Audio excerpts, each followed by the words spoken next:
Last week మేము Michael Jackson movie కోసం Prasad IMAX వెళ్ళాం. దాని మినీ వ్లాగే ఇది. సో ఈ మైకిల్ మూవీ ఖచ్చితంగా ప్రసాద్ ఐమాక్స్లో బిగ్ స్క్రీన్లోనే చూడాలి అని మా హస్బెండ్కి చాలా కోరికలు.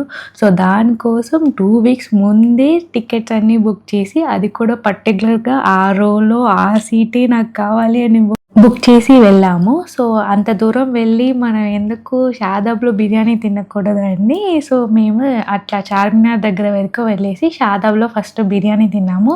సో ఇక్కడ చూస్తే చాలా క్రౌడ్ ఉండింది. సో ఒక 20-30 మినిట్స్ మేము వెయిటింగ్లోనే అయిపోయింది. దాని తర్వాత బిర్యానీ తినిన తర్వాత అప్ప హెవెన్ అని అనిపించింది. దాంతోపాటు మేము కొంచెం ఈ మూర్తిక అట్లా అవి కూడా తినేసినాము. నెక్స్ట్ వచ్చి ప్రసాద్ ఐమాక్స్ వచ్చినాము. సో ఇక్కడ చూసారా ఎంత పెద్ద స్క్రీన్. సో ఈ పెద్ద స్క్రీన్లో మైకేల్ జాక్సన్ మూవీ చూడాలి, ఆయన డాన్స్ ఈ మూవీలోనే నేను చూడాలి అని చాలా ఇష్టంగా మా హస్బెండ్ వచ్చినారు. సో మూవీ అయితే చాలా బాగుండింది. ఎవరైనా చూడలేదంటే మీరు కూడా వెళ్ళి చూడండి. యాక్చువల్లీ చాలా బాగుండింది మూవీ. సో ఎవరైనా ఆల్రెడీ చూసింటే కూడా మీరు కూడా కమెంట్ చేయండి ఎట్లా బాగుందా మూవీ అని.